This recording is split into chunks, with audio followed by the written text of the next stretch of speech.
સાથે સાથે આની અંદર પુષ્પક વિમાન જે બતાવ્યું છે ને આઉટસ્ટેન્ડિંગ બતાવ્યું છે, પણ મારો વિચાર એક જ આવે છે કે આની અંદર ક્યાંથી ચડતા હશે, કારણ કે બધું તો ફરતું હોય છે. તો કહેવાય ને કે જે રાવણ હતો એ યશ હતો એ કઈ રીતે ચડશે એની ઉપર વાયરલ થઈ રહ્યું છે, જેની અંદર એક હરણ છે તેનો લુક બતાવી રહ્યા છે. જ્યારે તમે જો જે આદિપુરુષનું છે ને એ તમને ઉપરની સાઈડની અંદર દેખાશે, અને જે ખાસ કરીને રામાયણનું જે છે નીતિશ તિવારી. નમસ્કાર મિત્રો, ભારતની સૌથી મોટી ફિલ્મનું ટીઝર આવી ગયું છે, તો એના વિશે આપણે આજે ચર્ચા કરીશું. તો વિડીયોને અંત સુધી જરૂર જોજો. વિડીયો પસંદ આવે તો લાઈક અને ચેનલને સબસ્ક્રાઇબ કરવાનું ભૂલતા નહીં. ખાસ કરીને રામાયણ જય શ્રી રામ કરીને ખાસ કરીને રામનું ટીઝર આવી ગયું છે, તો એ જોયા પછી મારો અનુભવ તમારી સાથે એક લાઈનમાં ખોલ જબરજસ્ત છે, પણ બહુ બધી જગ્યાએ આપણને નેગેટિવ જોવા મળે છે અને બહુ બધી જગ્યાએ પોઝિટિવ વાઇબ્સ આપી રહ્યું છે. અને હા, આ છે ને આદિપુરુષની અંદર 400 થી 500 કરોડનું બજેટ હતું, જ્યારે અહીંયા તો 4000 કરોડનું બજેટ ફાળવવામાં આવ્યું છે.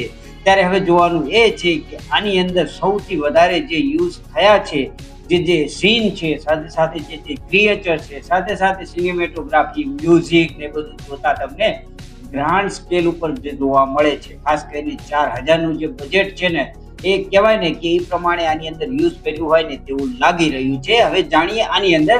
તો ખાસ કરીને હનુમાન જયંતીના પવિત્ર દિવસને ખાસ કરીને નીતિશ તિવારીની રામાયણનું મહા ટીઝર આવ્યું છે, અને ખાસ કરીને મોટું ટીઝર. મહા ટીઝર એટલા માટે કહું છું કે 2 થી 3 મિનિટનું તો કહેવાય કે 3 મિનિટથી થોડું ઓછું ટીઝર આવ્યું છે.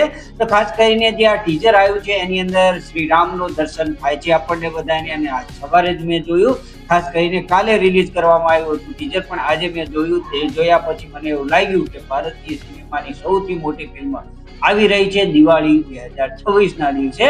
તો ખાસ કરીને એ જોવાનું ક્યાં કે અત્યારથી જ હું એક્સાઇટેડ થઈ ગયો છું, કારણ કે આપણે શ્રીરામ સાથે, લક્ષ્મણ સાથે, હનુમાન સાથે, અને ખાસ કરીને આ બધું જે આપણું 5000 વર્ષ જૂનો જો ઇતિહાસ છે એ તમે જાણતા જ હશો. મોટા ભાગના બધા આની સાથે કનેક્ટેડ હશે, કારણ કે એના જીવાય ખાસ કરીને આપણે આ ફિલ્મ તો જોયું અત્યારે, પણ આની સિવાય પણ બહુ બધી વેબ સિરીઝ આવેલી છે, ટીવી સિરીઝ આવી છે, ખાસ કરીને બહુ બધા ફિલ્મો પણ આવી ચૂકી છે. અને ખાસ કરીને જે આદિપુરુષ આવ્યું હતું તેને તો આપણને બહુ બધો ડિસઅપોઇન્ટ કર્યો હતો. ત્યારે અહીંયા જોવા જઈએ તો ખાસ કરીને વીએફએક્સનું જે કામ આપવામાં આવ્યું છે એ DNEG કરીને જે વીએફએક્સ કંપની છે, જેને 8 કહેવાય કે ઓસ્કાર મળેલા છે, તો એ ટાઈપનું જે એને કામ કરેલું છે એ આની અંદર કહેવાય કે વીએફએક્સ નું કામ કરી રહ્યા છે.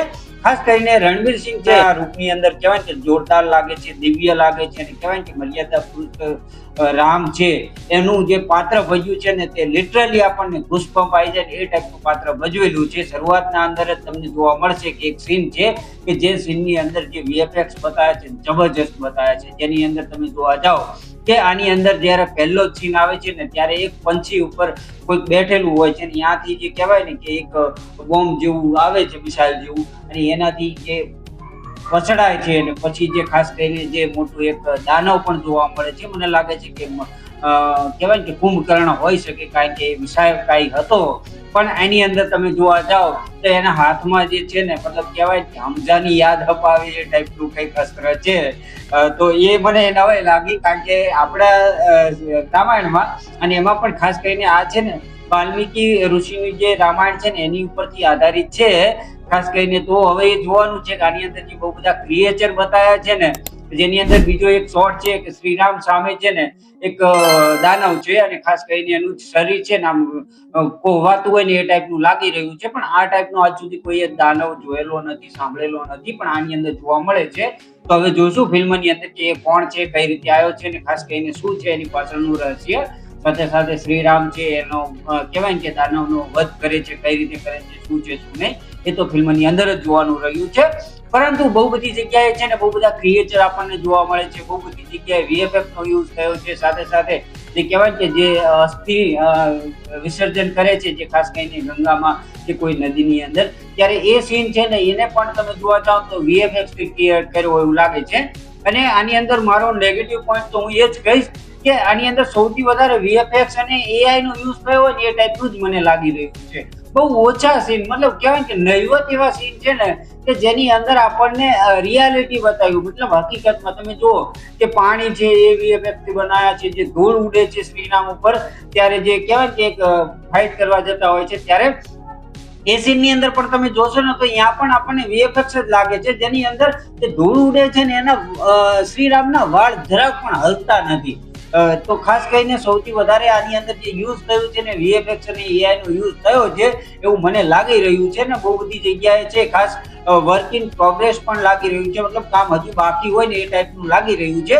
તો હવે વધારે તો માહિતી આપણને ટ્રેલર જોતા જ ખબર પડશે, પણ બહુ બધી જગ્યાએ આપણને છે ને એ પ્રમાણે ભાવુક પણ કરી દે છે ને બહુ બધી જગ્યાએ બહુ બધી વસ્તુ જાણવા મળે છે. ખાસ કરીને આની અંદર ડાયલોગ એક જ આપેલો છે ને એ ડાયલોગ આપ્યો છે રામ, અને ખાસ કરીને એ રામ જ્યારે બોલે છે ત્યારે જે કહેવાય કે રણવીર સિંહ છે એ પાછળ ફરે છે ને એ સીન છે ને ભાવુક કરી દે એવો છે ને સાથે સાથે એની પાછળ બેકગ્રાઉન્ડમાં તમે જોશો ને તો એની અંદર આપણને રવિ દુબે જે ખાસ કરીને લક્ષ્મણનો રોલ ભજવી રહ્યા છે અને મા સીતાનો જે રોલ ભજવી રહ્યા છે, સાઈ પલ્લવી આપણને ઝાંખા ઝાંખા દેખાઈ રહ્યા છે. તો એ પણ એક્સાઇટેડ છું હું, ખાસ કરીને જે સાઈ પલ્લવી છે એનું તો હું ફેન છું, તો ખાસ કરીને એમને પણ ખાસ કરીને આપણે સીતા માતા તરીકે જોવાના છે, તે જોરદાર રહેવાનું છે એવું લાગી રહ્યું છે. મ્યુઝિકની વાત કરીએ તો મ્યુઝિક આની અંદર હેન્સ ઝેમર અને AR રહેમાનનું જોવા મળે છે, સાંભળવા મળે છે, જે શરૂઆતથી એન્ડ સુધી છે ને તમને મ્યુઝિક ઉપર જ આખું ટીઝર ક્રિએટ કરેલું છે, જેની અંદર તમને જે સોંગ સાંભળવા મતલબ મ્યુઝિક સાંભળવા મળે છે જબરજસ્ત અને આઉટસ્ટેન્ડિંગ, આજ સુધી ના જોયા એ ટાઈપનું આપણને બેકગ્રાઉન્ડ મ્યુઝિક સાંભળવા મળે છે, જે એટલું પાવરફુલ છે ને કે શરૂઆતની અંદર પહેલી વખત જ્યારે તમે ટીઝર જોશો તો તમને અંદાજો નહીં આવે, કારણ કે પહેલી વખત જોઈએ છે ને ત્યારે આપણને વધારે એક્સાઇટેડ એ હોય છે કે આની અંદર કોના કોના સીન બતાવવામાં આવે છે, જેની અંદર કહેવાય ને કે શ્રીરામનો જે લુક છે એ બતાવવામાં આવ્યો છે. ખાસ કરીને આની પહેલા પણ એક ટીઝર જેવું કંઈક ગ્લિમ્સ જેવું આપ્યું હતું, જેની અંદર રણવીર સિંહ છે એક ધનુષ બાણથી કોકનો વધ કરતા હોય એ ટાઈપનું દેખાડી રહ્યા છે, અને ખાસ કરીને એની સામે આપણને કહેવાય કે યશ પણ દેખાણા હતા, જે ખાસ કરીને ભિખારીના વેશની અંદર જોવા મળે છે, નામ પરિણામ પાછળ જોવે છે એની અંદર એ લુક જોવા મળ્યો હતો. પણ આની અંદર મતલબ ટીઝરની અંદર આપણને યશનો બેક થી કહેવાય ને પાછળથી એમનો લુક દેખાડી રહ્યા છે, પણ અંદર આગળનો લુક નથી દેખાડી રહ્યા, તો એ પણ હવે જોવાનું આગળ જ રહેશે. સાથે સાથે આની અંદર પુષ્પક વિમાન જે બતાવ્યું છે ને આઉટસ્ટેન્ડિંગ બતાવ્યું છે, પણ મારો વિચાર એક જ આવે છે કે આની અંદર ક્યાંથી ચડતા હશે, કારણ કે બધું તો ફરતું હોય છે, તો કહેવાય કે જે રાવણ હતો એ યશ હતો એ કઈ રીતે ચડશે એની ઉપર જોવાનું તો જોરદાર એક્સાઇટિંગ રહેવાનું છે, કારણ કે એ આખું ફરતું જ છે. જે પુષ્પક વિમાન બતાવ્યું છે ને જબરજસ્ત બતાવ્યું છે, પણ એની અંદર જે સીડી છે એ ક્યાં હશે ને એ હવે જોવાનું આગળના સમયમાં બાકી છે. બાકી જબરજસ્ત VFX છે, જબરજસ્ત એક્ટિંગ છે બધાની, અને ખાસ કરીને એક્ટિંગમાં તો આપણને હજુ વધારે કંઈ જોવા નથી મળ્યું.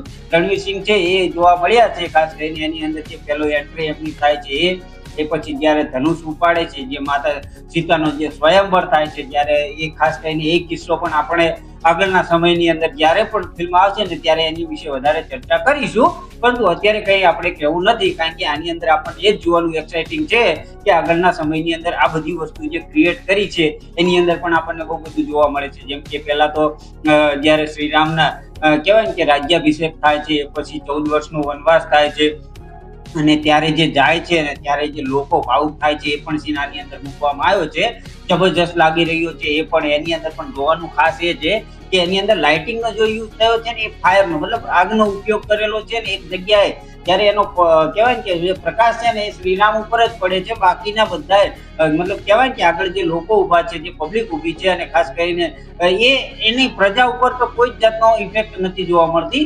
તો ખાસ કરીને જે એ છે ને જબરજસ્ત છે. સાથે સાથે તમે જોઈ શકો કે બહુ બધી વસ્તુ આની અંદર જે બતાવ્યું છે, એની અંદર રાજ્યાભિષેક બતાવ્યો છે, માતા સીતાનો સ્વયંવર બતાવ્યો છે, સાથે સાથે જે કહેવાય ને કે એ પછી જ્યારે 14 વર્ષનો વનવાસ થાય છે ત્યારે પણ એ જે કહેવાય ને કે હોડીની ઉપર બેઠા હોય છે શ્રીરામના, જે ખાસ કરીને એ સીન પણ જબરજસ્ત છે.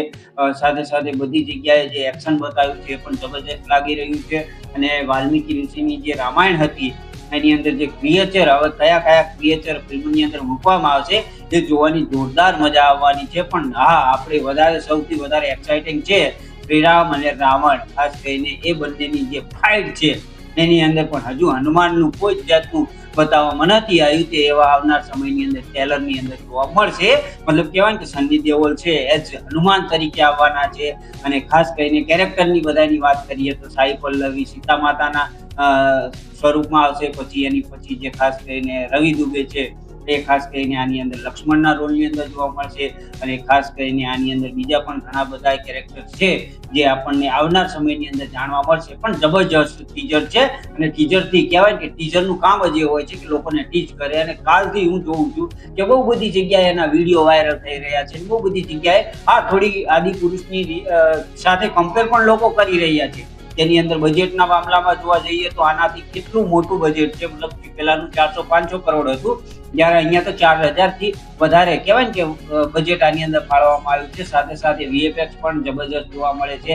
જ્યારે પેલાની અંદર જે વિમાન હતું ખાસ કરીને જે બેટ એ બેટ જેવું લાગતું હતું, જે ખાસ કરીને એ પણ જોવાનું. સાથે સાથે જે રાવણનો લુક મતલબ કહેવાય કે એ પણ આપણને નેગેટિવ લાગ્યો હતો એની અંદર. ત્યારે અહીંયા તો આપણે જોરદાર જોવા મળશે એવું લાગી રહ્યું છે ને એવું બધું લોકો વાતો કરી રહ્યા છે. ત્યારે બહુ બધી જગ્યાએ જોવા જઈએ તો એક અત્યારે ફોટો વાયરલ થઈ રહ્યો છે જેની અંદર એક હરણ છે તેનો લુક બતાવી રહ્યા છે. ત્યારે તમે જુઓ જે આદિપુરુષનું છે ને એ તમને ઉપરની સાઈડની અંદર દેખાશે. અને જે ખાસ કરીને રામાયણનું જે છે નીતિશ તિવારીની રામાયણ અત્યારે જે ટીઝરની વાત કરી રહ્યા છે એની અંદર જે હરણનો યુઝ થયો છે એ તમે જો તો વધારે વીએફએક્સ વાળો અને વધારે પેલો કહેવાય ને કે નેગેટિવ જેવો લાગી રહ્યો છે. જ્યારે ઓલાની અંદર તમને ઓરિજિનલ હોય ને એ ટાઈપનું લાગી રહ્યું છે. બાકી શું છે આના વિશે વધારે એ તો આપણે ફિલ્મ જોયા પછી જ અંદાજો આવશે. પણ ટીઝર જબરજસ્ત છે, શરૂઆતથી એન્ડ સુધી આપણને જકડીને રાખે છે. એની પણ અંદર પણ જે ખાસ કરીને હેન્સ ઝિમરનું અને AR રહેમાનનું જે મ્યુઝિક છે, બેકગ્રાઉન્ડ મ્યુઝિક જબરજસ્ત જોવા મળે છે. ઓલ ઓવર જોવા જઈએ તો મને તો આ ફેન્ટાસ્ટિક લાગ્યું. સૌથી કહેવાય ને કે અત્યાર સુધીની સૌથી મોટી ભારતીય સિનેમાની સૌથી મોટી ફિલ્મ આવી રહી છે. અને ખાસ કરીને પાર્ટ 2 ની અંદર આવવાની છે, મતલબ 2 પાર્ટની અંદર આવવાની છે. જેની અંદર પહેલો પાર્ટ છે એ આ દિવાળી આવશે અને બીજો પાર્ટ છે 2027ની દિવાળીએ રિલીઝ કરવામાં આવશે. ત્યારે હવે ખૂબ ઓછો ટાઈમ બચ્યો છે, ત્યારે હવે ટૂંક જ સમયની અંદર ટ્રેલર પણ આવશે અને એના વિશે પણ આપણે વધારે ચર્ચા કરીશું. તમને આ ટ્રેલર ટીઝર કેવું લાગ્યું એ કમેન્ટની અંદર કહેતા જજો. બાકી વિડીયો પસંદ આવ્યો હોય તો લાઈક કરવાનું ભૂલતા નહીં. સાથે સાથે ટીઝર તમને આની અંદર શું પોઝિટિવ અને શું નેગેટિવ લાગ્યું છે એ પણ કમેન્ટની અંદર કહેતા જજો. તો મળીએ છીએ આવતા વિડીયોની અંદર. ત્યાં સુધી બધાને જય શ્રી કૃષ્ણ અને જય માતાજી.